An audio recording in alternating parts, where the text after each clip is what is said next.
It was just ridiculous. It's not often that you're watching the WNBA or that I'm watching it and I'm like, wow, I've just never seen this before. Buddy, I want you to picture this scene for a moment. Imagine a commissioner so absolutely drunk on power that she thinks she's untouchable. Then imagine a fan base so righteous and so angry that after years of being ignored, they finally, collectively, explode. And at the center of it all, three players, Caitlin Clark, Sophie Cunningham, and Lexi Hull, standing shoulder to shoulder, a united front as the entire league they helped build begins to collapse around them. This isn't some hypothetical drama. This is happening right now. Today, the WNBA is staring down the barrel of its biggest scandal in history. And that's because a staggering 200,000 fans have officially and verifiably pledged to boycott the league. It's climbing so fast, so relentlessly, that Commissioner Cathy Engelbert herself was seen walking out of the league office in a full-blown panic. The phones are ringing off the hook. It's the sponsors and they are not happy. Over at the NBA, Adam Silver is reportedly furious. The WNBA is literally seconds away from losing everything it has ever worked for. So settle in, because this is the story the league fought desperately to keep you from ever hearing. If you are watching this video, you are witnessing the live collapse of WNBA history. Do your part, hit that like button, subscribe, and drop a comment that says Boycott 2026 if you stand with Caitlin, Sophie, and Lexi. This whole firestorm ignited the second the players' private group chat was leaked. In it, Cathy had allegedly warned Caitlin Clark to stop participating in any and all outside events, specifically calling out her love for golf. But believe me, it didn't end there. She then turned her attention to Sophie and Lexi, issuing the same chilling warnings, threatening them with suspensions, threatening them with benchings, and even floating the terrifying word termination. As for what Engelbert is alleged to have said to Collier, if she actually suggested Caitlin Clark should be grateful for what she makes off the court, that's preposterous. Did you miss the Iowa years? Clark is the Tiger Woods tide that lifts all boats. And we know this show is proof. The highest rating we have ever had followed one of her games at Iowa. The WNBA has benefited from her presence more than the other way around, even though this year for Caitlin Clark was essentially lost to injury. The players were in a state of absolute shock. You could feel the disbelief through the leaked messages when Caitlin typed, "We can't even play golf? We can't even have lives outside of this?" That one message spread like wildfire through the league. And in that moment, for the very first time, Caitlin Clark, unquestionably the biggest star the league has ever had, felt completely and utterly cornered. But Sophie and Lexi refused to let her face it alone. Their response was immediate and unwavering. "If they suspend you, we walk to you." Just like that, they became three sisters, three teammates, three incredible players that the fans absolutely adore. And what did Cathy do?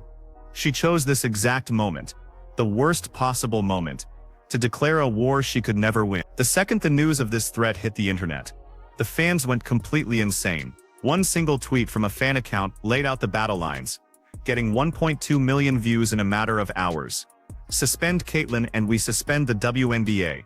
Reddit didn't just buzz, it became a war room. Instagram, a gallery of protest. TikTok, an endless stream of furious commentary. The fans weren't just angry anymore. They were done. This was the final straw.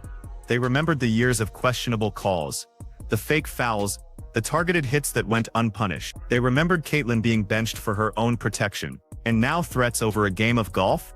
Warnings issued to players for simply existing? That was it.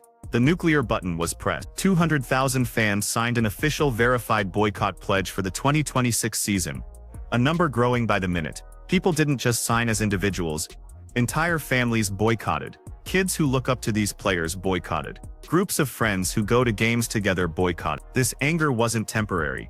It was generational. And within hours, the sponsors saw the numbers. They didn't hesitate. They didn't set up a meeting. They called Cathy directly. A sponsor representative was quoted saying, "And I want you to hear this clearly. If you lose Caitlin, you lose us. This isn't a league problem anymore. This is a Cathy problem." And suddenly, the league headquarters started getting a flood of emails. Then the high tide lifts all boats or whatever, basically.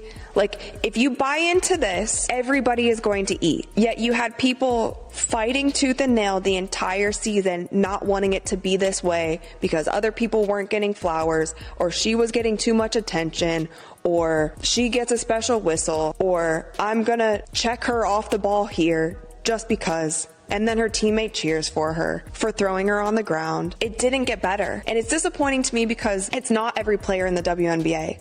And I'm sure that there are many players who are happy to have her in the league. And it's like, if it was my league and somebody was coming in and bringing millions of people, like, I would be excited about that, because you know what? That's a chance for me to impress millions of people who weren't watching before. And there's a lot of women in this league who don't have that kind of envy and jealousy and this kind of like secret club mentality that they only want certain people to be a part. It started with dozens, then more, then hundreds. We're talking about major companies pulling their money, others freezing their sponsorship funds indefinitely, and some threatening to walk away from the league forever. The WNBA leadership finally realized this wasn't just another scandal. It wasn't a passing controversy. This was a full-blown financial heart attack. And Kathy's decisions were the direct cause, killing the league in real time. When the boycott number officially ticked past 20,000 signatures, Adam Silver snapped. He reportedly walked into the WNBA office, slammed a thick binder down on the conference table, and said in a voice that left no room for debate, "Fix this or step down." The entire room went dead silent. Kathy froze, her face reportedly turning ghost white. He looked her right in the eye and demanded answers. "Why are you threatening players for living their lives? Why are you targeting Caitlyn? Why are you warning her teammates?" She could only mumble excuses, but he didn't care to hear them. He told her in no uncertain terms, "You're not stopping golf. You're not suspending anyone. And you are not firing anyone."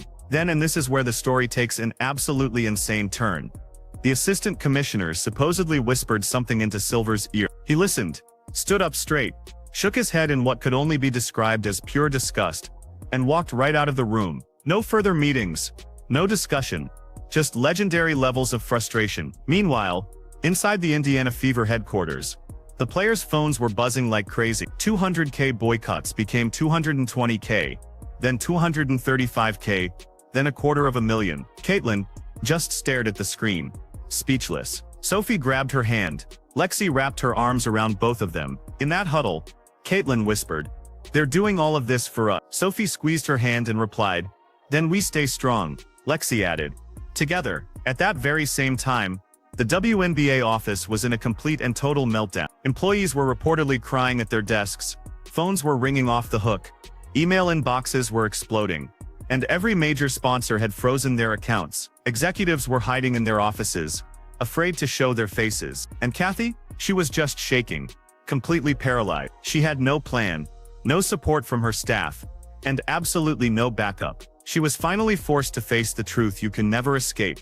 You cannot fight your own fans. You cannot threaten your own stars. And you cannot control people who have found their collective voice. By the end of that catastrophic day, the boycott estimate, when including the families of the signees, had soared past 1 million people. Kathy's chair was empty.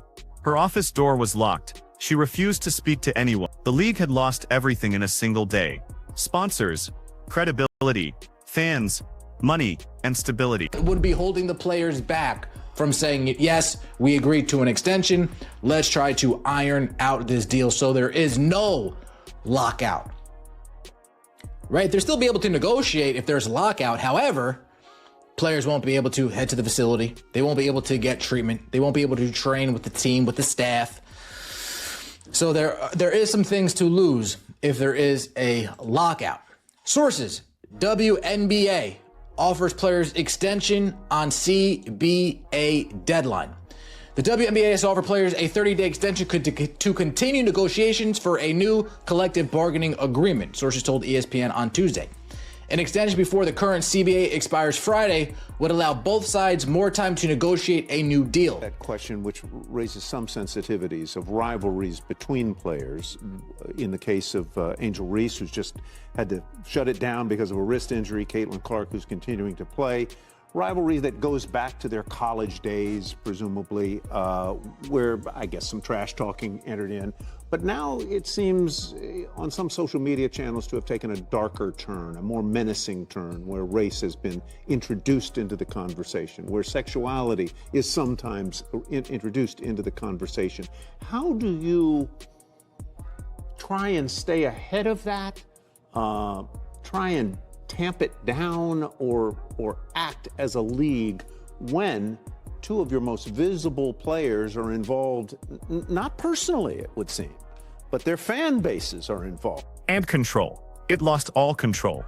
All because one person in power threatened Caitlyn, Sophie, Lexi, the very three players she should have been protecting with everything she had. The WNBA didn't just lose players or sponsors today, it lost something far more valuable, something almost impossible to get back. It lost trust. And in the world of sports, in any world really, trust is everything. If you believe the fans were absolutely right to take a stand, I need you to comment boycott 2026 until there is justice. And if you stand with the courage of Caitlyn, Sophie, and Lexi, hit that like button and subscribe to this channel, because I promise you, this scandal is very, very far from over.